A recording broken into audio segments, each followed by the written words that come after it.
So, Tucker, start with the other night against Arizona. Your dad said when you see the first one go down, it sometimes just comes easier. Are you like that? When you saw that first one, did you know the rest of the night was going to be special? Yeah, well, I don't know if you remember the first possession of the game, but my first shot wasn't even close. So, but yeah, once you get a couple to go down, you play with a little more confidence, have it going a little more confident what you're doing, and can be a little bit more aggressive. And luckily, had it going a little bit and was able to get a couple of them to go down. So, as a shooter, you said your first one didn't go, but do you know even pregame? The ball feels good coming off my hand. Do you know you're in for a night when you're a shooter like that, or does it just happen organically? Pretty organically. I think there's certainly times throughout the season that, maybe it's kind of like a 2-3 week stretch where, it feels really good, really natural. And then, maybe there's other stretches where, it just feels a little uncomfortable. But, that's, just kind of basketball in general. I feel like everybody kind of goes, through some slumps and some really good points. But I'd say before the game, it's hard to tell how the game's going to play out. And, that one, it just happened to play out that way.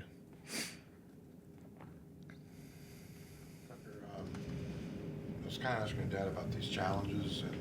And, for the last few years, you guys have been in the smaller conference, but still obviously fans of the game. I'm sure you're in the same position. Did you ever pay attention to Big 12 versus SEC or ACC versus Big 10 or whatever the case may be? I mean, do those things grab a guy who obviously plays the game but may not be involved in those?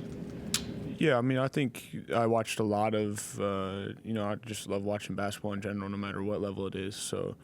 Whether it's, low major, high major, or whatever was on, and especially, growing up with a bunch of guys that are playing at the college level, I would try and watch all their games, and, a lot of them are at the Power 5 schools, so, watching them as much as possible. And then, obviously it's great basketball, and some of these challenges, it's some of the best against the best, so it is fun to watch, and would watch it when I could. Is there any kind of feeling about being involved in one now, or is it just another game? Yeah, I think it's pretty cool. I think it's a big game for us, coming back home. I don't know that the challenge is something that you grow up wanting to be a part of. I feel like there's a lot of big moments and big games that you look forward to, but this is for our team. This is a big one. A Big East, an old rival, coming into the Coliseum, and we need to make sure we, hold our own at home and can continue to get this momentum going. How'd the shoulder look like 3 games in 3 days and all that shooting you did? It, for the most part, it's all right.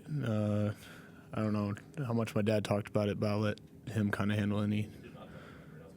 Yeah, I don't know. I'll let him handle any medical responses. You hadn't done something like that. I'm sure you practiced several days in a row, but everybody has physical fatigue in those 3 games. But yours is, maybe you're just curious, how's it going to do? And it looked pretty good in the third game. Yeah, I mean, I think 3 games in 3 days is hard for anybody. Especially a group that, had to play a lot of guys, a lot of minutes. So I think for us, these last couple days when we got back, we're all about kind of regrouping, getting healthy, and preparing for Georgetown coming up in tomorrow. As you guys have been back and been on campus or been around town, have you noticed people getting excited? I mean, have you noticed any sort of difference like that?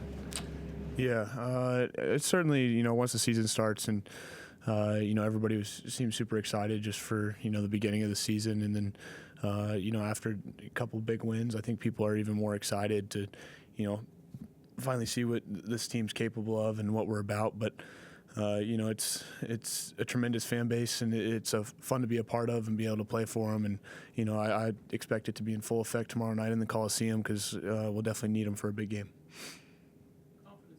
From what you guys did in the Bahamas, did you notice that all of a sudden the team has a different, step about them, holding their head higher, things like that? Yeah, I think, as I've kind of realized throughout my career, it's, you can be as close of a group as possible, and but you really don't build chemistry until you go through things good and bad together. honestly, I mean, obviously, I would have loved for the Pitt game to go a lot differently, but in some cases, it was the best thing for us because you kind of got to go through some adversity, and I thought our group overcame that pretty well, and kind of we looked at ourselves in the mirror and like what we need to change and fix, and preparing for the Bahamas, I think we did that really well, and then to be able to see the results of what we were able to change and for it to come out like that, it gives us a little bit more confidence in what we're doing and heading in the right direction, and certainly have a lot of room for improvement, but we'll take this momentum for sure. I mean, outside, that surprised some people what you did. As players, did you ever surprise yourself what you were able to do down there? I think as a group, I feel like we're confident that we can compete with anybody, but I mean, we know we're probably not the most talented team out there in the country, so we have to, close that gap or, overcome that gap in other ways of, playing better together, playing harder, more disciplined, and I don't think we surprise ourselves with being able to compete with those teams. It's going to have to look a little different than, maybe just rolling the ball out there and just being more talented than guys. You've obviously had a lot of good moments throughout the season. Javon certainly, and Monty's had it. Is Toby like maybe the most underappreciated guy on the roster so far, do you think?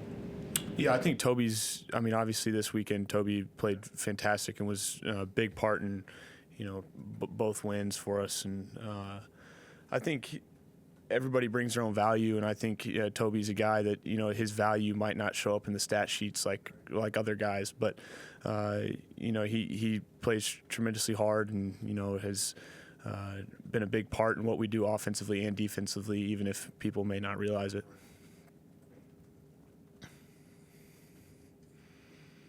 Probably had a bad shooting night or two before. For a guy like Powell, who's been hot before, but just didn't make him as often as he wanted there. Say anything to him, talk him up, help him get through it? Yeah, I think being a freshman can be hard. I actually haven't talked to him about it yet, but I was in a pretty similar situation my freshman year of, had a pretty decent start, and then there's a 2 to 3 game stretch where it's just like, wow, I don't even feel like I should be out there, playing so bad. But the thing about JP is he's so confident in what he does, and I don't think that's going to change with, maybe the week he had, because we're going to need him for our team to be successful, and he knows that, and he's going to continue to work, and I have faith in him tomorrow that, he's going to go out there, play with the same confidence, and he's going to make, the ones that he takes, and he's going to be a big part of it. And I think it's just part of growing, and it's part of basketball. I mean, everybody's going to have rough nights, and, he still brings a lot of value outside of just making and missing shots. So, we're going to need him going forward, and I expect him to continue to work, and he'll be right there. One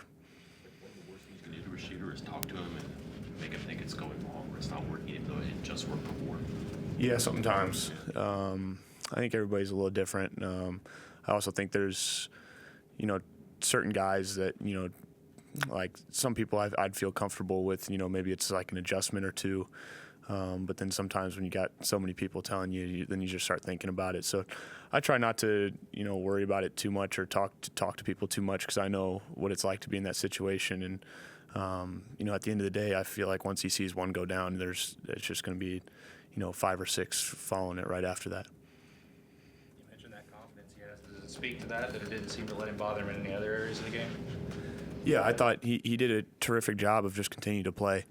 It can be hard, frustrating, especially when, that's kind of your strong value to the team is, being able to shoot. And but when that wasn't falling, I thought he continued to play hard. He played great defense.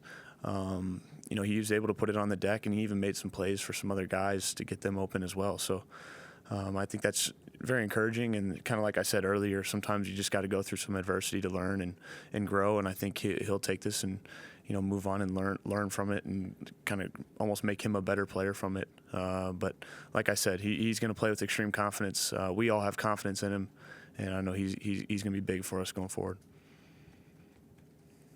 You obviously learned a lot from your dad. Did you learn anything from your uncle? I mean, he's a pro athlete. Anything from him, or did he just beat on you as a kid, or? He was. I know if you go to shake his hand, you'll feel it.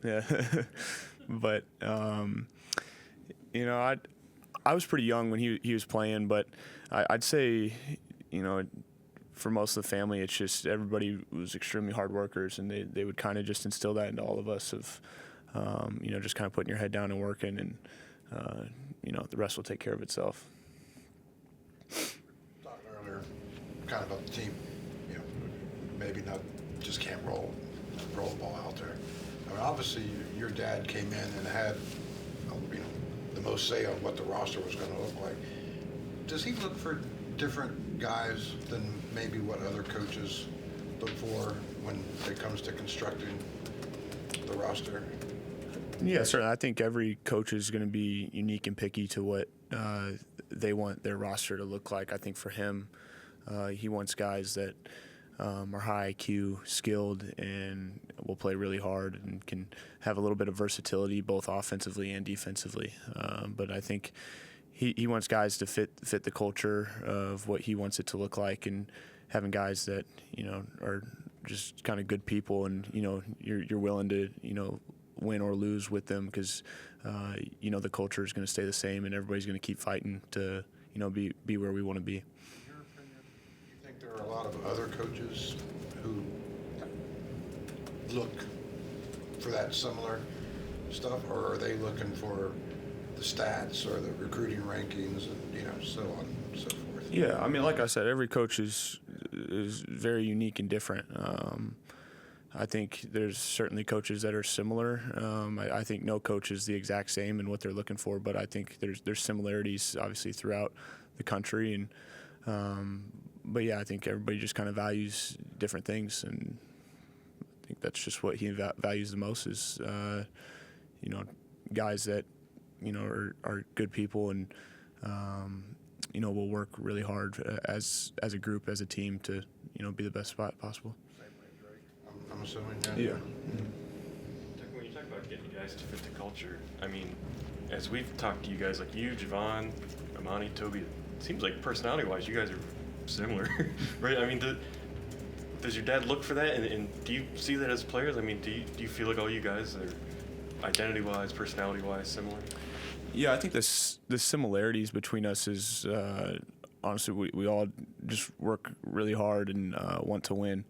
I think off the court, people might not realize how different we all are, but I think that's what makes, you know, the team so special. Is you have all these guys from, you know, different backgrounds, different areas of the country, parts of the world. I mean, we got 3 or 4 overseas guys, so it's kind of cool to all come together, and then, you know, it's the guys you spend all your time with, and you get to be really close. So I think it's what makes, you know, college basketball so special.